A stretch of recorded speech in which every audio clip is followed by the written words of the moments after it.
Hello friends, welcome to सतत ज्ञान YouTube channel. देखिए, आज हम लोग पढ़ेंगे एक नया टॉपिक जो कि है कारक। आइए कारक के बारे में करते हैं। देखिए, कारक को इंग्लिश में केस भी कहते हैं। ठीक है, तो हम लोगों ने संज्ञा सर्वनाम पढ़ रखा है। आज हम लोग पढ़ेंगे कारक। परिभाषा देखिए, कारक की परिभाषा क्या होती है।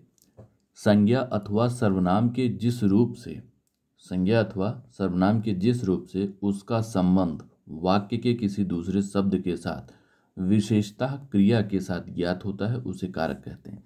यानी कि जो वाक्य में संज्ञा और सर्वनाम का प्रयोग होता है उसका संबंध हम देखते हैं कि वाक्य की जो क्रिया है उसके साथ क्या है।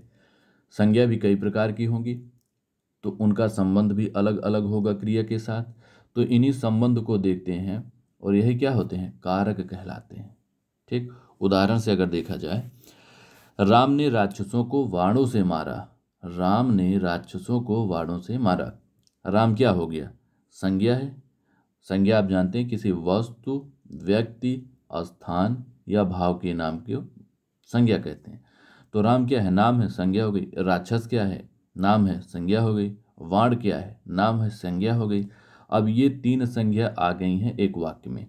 और मारा क्या है, ये क्रिया हो गई। इस क्रिया के साथ इन तीनों संज्ञाओं का कोई ना कोई संबंध है तो वो हम देखेंगे यहाँ पर। तो वही क्या होंगे, कारक होंगे, जो संबंध होंगे। ठीक, तो कारक सूचित करने के लिए संज्ञा अथवा सर्वनाम के साथ जो प्रत्यय लगाया जाता है उसे विभक्ति कहते हैं। देखिए, यहाँ पर राम ने राक्षसों को बाणों से तो राम हो गया संज्ञा, राक्षस हो गया संज्ञा, वाणों से वाण हो गए संज्ञा, मारा हो गई क्रिया। लेकिन बीच में जो देखिए आप उस शब्द प्रयोग किए जा रहे हैं, जैसे ने क्या है, ने विभक्ति है। को क्या है, विभक्ति है। से क्या है, विभक्ति है। तो राम संज्ञा, राक्षस संज्ञा, वाण संज्ञा, और बीच में जो इनके लगे हैं ने, को, से, ये हो गए विभक्ति। अब देखिए उदाहरण से समझाते हैं कि कौन सी विभक्ति किसकी है। विभक्तियां भी अलग अलग होंगी, किसकी है वो देखते हैं अगले उदाहरण से। देखिए, राम हो गया कर्ता और ने जो है ये कर्ता कारक की विभक्ति होती है, ने। राक्षस हो गया कर्म और को जो है ये कर्म कारक की विभक्ति होती है।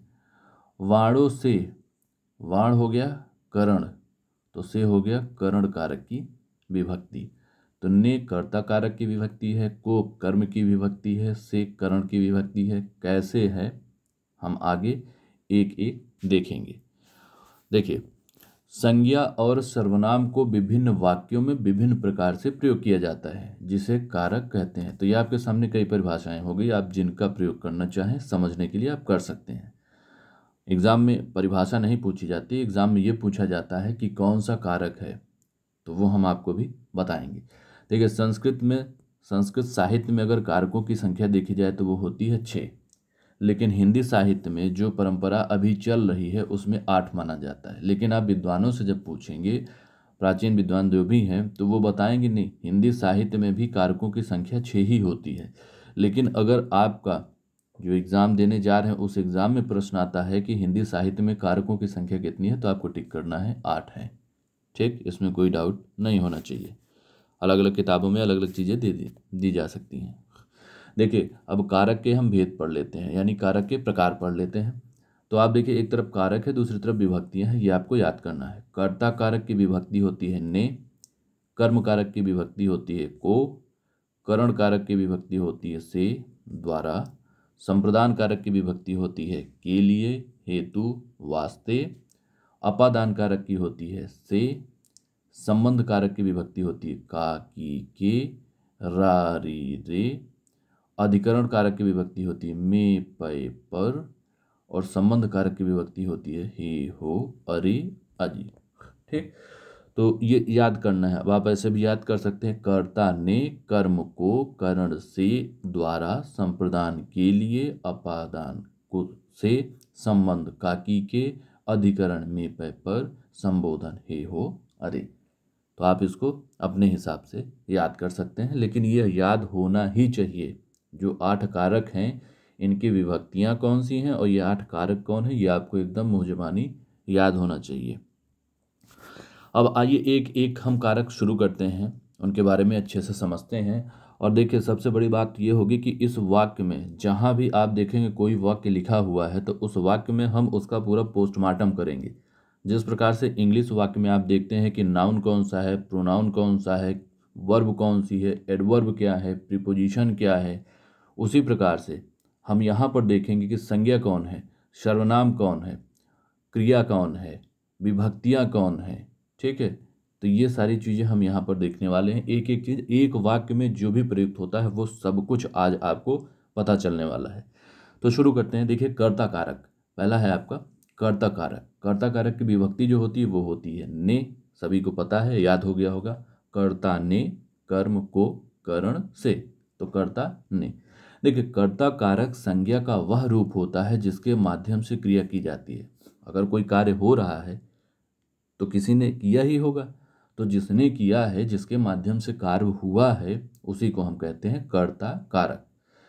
और ने का प्रयोग भूतकाल के लिए किया जाता है। देखिए ने जो होता है, जैसे राम ने खाना खाया तो भूतकाल में हो गया, खाना खा लिया है। मोहन ने किताब पढ़ा, तो ने जो है ये बताता है कि वाक्य जो है वो भूतकाल में प्रयोग किया गया। जब हम लोग काल पढ़ेंगे, टेंस पढ़ेंगे, भूतकाल, भविष्यकाल, वर्तमान काल, तो वहाँ इसके बारे में डिटेल में चर्चा करेंगे। देखिए कर्ता कारक की विभक्ति ने कभी कर्ता के साथ लगती भी है और कभी नहीं भी। अगर वाक्य भूतकाल में है तब तो ने विभक्ति का प्रयोग किया जाएगा, लेकिन अगर वाक्य भूत में नहीं है तब ने का प्रयोग नहीं किया जाएगा। ठीक है, हो भी सकता है लेकिन ज़्यादातर नहीं होगा। लेकिन वाक्य में कोई तो होगा जो कार्य कर रहा होगा, कर्ता का प्रयोग तो होगा, तो कर्ता कारक वहाँ होगा। अब उदाहरण से इसी सब बातों को हम समझते हैं कि कैसे क्या हो रहा है। देखिए अंशु ने भोजन किया। ठीक, तो अंशु क्या है, नाम है। किसी व्यक्ति, वस्तु, स्थान या भाव के नाम को संज्ञा कहते हैं, तो अंशु नाम है, ये संज्ञा है। भोजन क्या है, नाम है, संज्ञा है। किया क्रिया है। तो यहाँ पर देखिए किसने भोजन किया, कौन किया भोजन, अंशु ने किया। तो अंशु क्या होगी, कर्ता कारक, जिसके द्वारा कार्य किया गया वही हो गया कर्ता कारक। ने क्या है, ने है विभक्ति। किसकी विभक्ति है, इसके पहले वाला आप शब्द देखिए, अंशु क्या है, कर्ता कारक, तो कर्ता कारक की विभक्ति है ने। भोजन क्या है, संज्ञा है। किया क्या है, क्रिया है। तो संज्ञा देखिए कर्ता कारक आपको समझ में आ गया। ठीक, दूसरा उदाहरण लेते हैं। तृप्ति कविता की रचना कर रही है। तृप्ति क्या है, नाम है किसी का, और नाम क्या होता है, संज्ञा होता है।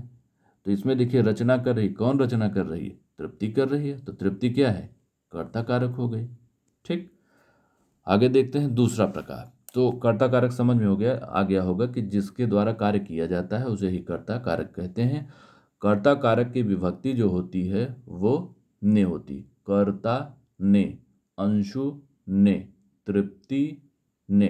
ठीक, तृप्ति कविता की रचना कर रही है, या इसको यूं भी हम कह सकते थे इस वाक्य को कि तृप्ति ने कविता की रचना की। तृप्ति कविता की रचना कर रही है, ये आपका है वर्तमान काल में। ठीक है, लेकिन अगर यही लिख दिया गया होता कि तृप्ति ने कविता की रचना की, तो ये आपका हो जाता भूतकाल में, और वहाँ पर ने विभक्ति का प्रयोग हो जाता। ये वर्तमान में है, इसलिए यहाँ पर प्रयोग नहीं हुआ है। आइए दूसरा प्रकार देखते हैं, कर्म कारक। कर्म कारक की विभक्ति क्या होती है, को। कर्ता ने कर्म को। वह संज्ञा शब्द जिस पर कार्य का प्रभाव पड़ता है उसे कर्म कारक कहते हैं। वह संज्ञा शब्द जिस पर कार्य का प्रभाव पड़ता है उसे कर्म कारक कहते हैं। जो कार्य को करता है उसको कर्ता कहते हैं। ठीक है, जिस पर प्रभाव पड़ता है उसको कर्म कहते हैं। तो अब देखते हैं कि कौन से होते हैं कर्म कारक। उदाहरण से हम समझते हैं। सीमा ने मनोज को पीटा। सीमा क्या है, नाम है। मनोज क्या है, नाम है। तो ये दोनों क्या हो गए, संज्ञा हो गए। क्लियर। पीटा क्या है, क्रिया। अब सीमा ने, तो आपने भी पढ़ा कि कर्ता कारक कौन होता है, ने विभक्ति का प्रयोग लगा होता है जो कार्य करता है। तो सीमा ने पीटा, तो सीमा क्या हो गया, कर्ता कारक। किस पर प्रभाव पड़ा, देखिए मनोज पर ना, पीटा किसको, मनोज को, तो मनोज क्या हो गया, कर्म हो गया। ने जो प्रयोग किया गया है वाक्य में आप देखेंगे तो ने क्या है, कर्ता कारक की विभक्ति, और को क्या है, कर्म कारक की विभक्ति। तो इस पूरे वाक्य में आपको समझ में आ गया होगा कि सीमा संज्ञा है जो कि कर्ता है, ने कर्ता कारक की विभक्ति है, मनोज कर्म कारक है, को कर्म कारक की विभक्ति है, पीटा क्रिया है। क्लियर। आइए दूसरा उदाहरण देखते हैं जब क्लियर हो गया। तो नहीं क्लियर है तो आप पूछिएगा कमेंट में, बताया जाएगा आपको, फिर से अच्छे से समझाया जाएगा फिर से। देखिए, माँ ने बेटे को खाना खिलाया। किसने खिलाया, माँ ने खिलाया। कौन खिलाया, माँ ने। तो संज्ञा हो गई माँ। देखिए बेटे, बेटा भी हो गया संज्ञा, खाना भी हो गया संज्ञा, ये तीनों क्या है, नाम है, माँ बेटा खाना। खिलाया क्या हो गई, क्रिया। ठीक। ने क्या हो गई, विभक्ति। को क्या हो गई, विभक्ति। तो आप इस वाक्य में देख लिए कि जो भी शब्द आए हैं, जो भी शब्द प्रयोग किए गए वो क्या है। अब देखिए, माँ है संज्ञा, ये कर्ता कारक है। बेटा ये क्या है, कर्म कारक है। खाना क्या है, कर्म कारक है। देखिए प्रभाव किस पर पड़ा, कर्ता ने कार्य किया, माँ ने तो कार्य किया, लेकिन उसका प्रभाव किस पर पड़ा, बेटे पर पड़ा और खाने पर पड़ा, कि खाना खाया गया और किसके द्वारा, बेटे। तो आप देखिए ट्रिक से इसको सॉल्व करना चाहें तो क्रिया के साथ आप प्रश्न करिए कि क्या खाया और किसको, दो क्या और किसको, ये दो प्रश्न क्रिया के साथ करेंगे तो आपको उत्तर मिल जाएगा कर्म कौन सा होगा। जैसे खिलाया क्रिया है तो क्या खिलाया, खाना खिलाया। किसको खिलाया, बेटे को खिलाया। तो क्या और किसको का जवाब जो मिला आपको वो क्या हो गया, कर्म कारक हो गया। अब क्या और किसको का देखिए जवाब जो है दो तरह से निकलता है कि क्या का जवाब जो होगा वो निर्जीव होगा। क्या खिलाया, खाना, खाना होता है निर्जीव। और किसको खिलाया का जवाब मिला वो होता है सजीव। तो यहाँ पर देखिए किसको खिलाया, बेटे को। माँ ने बेटे को खाना खिलाया। में बेटा जो है वो सजीव है और खाना जो है निर्जीव है, लेकिन दोनों ही क्या है, कर्म है। तो ठीक, उम्मीद करता हूँ कि कर्म कारक आपको बहुत अच्छे से समझ में आ गया होगा। आ गया तो आइए फिर तीसरा देखते हैं, करण कारक। इसकी विभक्ति क्या होती है, से, द्वारा। जिस संज्ञा शब्द के द्वारा कार्य किया जाता है अथवा क्रिया पूर्ण की जाती है उसे करण कारक कहते हैं। कर्ता द्वारा कार्य किया गया, उसका प्रभाव पड़ा कर्म पर, और कार्य किसके द्वारा किया गया, वो हो गया आपका करण कारक। कर्ता ने कार्य किया। अब कुछ कार्य करने के लिए एक अस्त्र की चाहिए जरूरत, कुछ तो चाहिए, वही होता है करण कारक। जैसे अर्पण ने अर्पिता को डंडे से मारा। अर्पण ने अर्पिता को डंडे से मारा। अब इसमें देखिए आप इसका पोस्टमार्टम करते हैं। अर्पण हो गया नाम, संज्ञा है। अर्पिता हो गया नाम, संज्ञा है। डंडा हो गया नाम, संज्ञा है। तो अर्पण क्या हो गया, कर्ता हो गया। अर्पिता क्या हो गया, कर्म हो गया। और ने क्या हो गई, कर्ता की विभक्ति। को क्या हो गई, कर्म की विभक्ति। डंडा क्या हो गया, ये संज्ञा है और यही करण है। ठीक है, मारा क्या है, क्रिया, और जो से है ये करण कारक की विभक्ति है। तो देखिए कर्ता ने कर्म को करण से, तो से विभक्ति जहाँ आएगी वो डंडा होगा। ठीक, लेकिन द्वारा के सेंस में हो कि उसके द्वारा काम किया गया हो। तो ये आपका हो गया पहला उदाहरण। दूसरा उदाहरण देखते हैं, मोहन ने कलम से पत्र लिखा। मोहन है संज्ञा, ये हो गई कर्ता।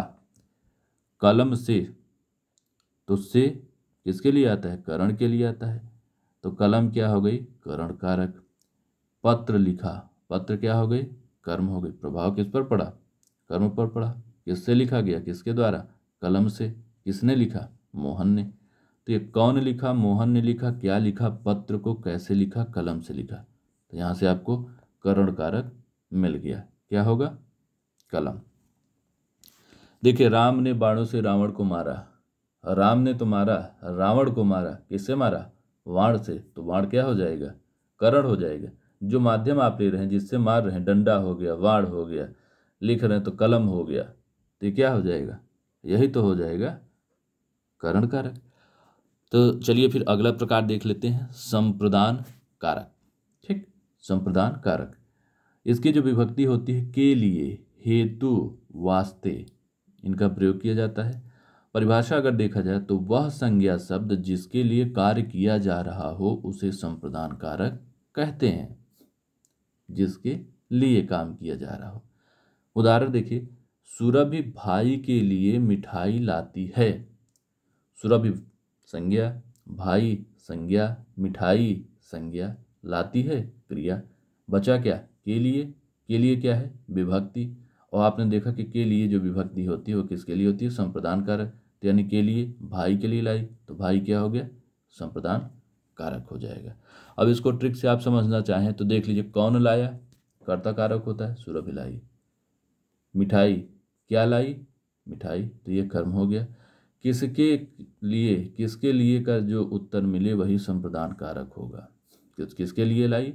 भाई के लिए लाई, तो भाई क्या हो गया? संप्रदान कारक हो गया। अगला उदाहरण हम देख लेते हैं, मदन अपने बच्चे के लिए किताब खरीदेगा। मदन क्या है? नाम है, बच्चा नाम है, किताब नाम है, खरीदेगा क्या है? क्रिया है। तो नाम जितनी संज्ञा है तो मदन संज्ञा हो गई, बच्चा संज्ञा हो गया, किताब क्या हो गई? संज्ञा। अब मदन ने खरीदा तो कर्ता कारक हो गया। किसके लिए खरीदा? तो के लिए विभक्ति संप्रदान के लिए आती है, तो संप्रदान कारक हो गया बच्चा। और क्या खरीदा? किताब, तो ये कर्म कारक हो गया। तो इस तरह से आपको समझ में आया कि कर्ता कारक क्या होता है, कर्म कारक क्या होता है, करण कारक क्या होता है और संप्रदान कारक क्या होता है। तो इन सब की विभक्तियां भी आपको पता है। कर्ता ने कर्म को करण से संप्रदान के लिए, तो ये 4 विभक्तियां हो गई, 4 कारक हो गए, हमने पढ़ा आज इस वीडियो में। आशा करता हूं कि आपको ये वीडियो अच्छा लगा होगा, एक एक पॉइंट आपका क्लियर हो गया होगा। अगर पॉइंट क्लियर है, समझ में आ गई हैं चीज़ें, तो आप किताब उठाइए और किताब या फिर पेपर में एक एक प्रश्न इन विभक्तियों पर जितने भी आए हैं आप उनको करिए। और बाकी की जो 4 विभक्ति है बहुत जल्द अगले वीडियो में उसके साथ मिलते हैं। तब तक के लिए हैव अ नाइस डे।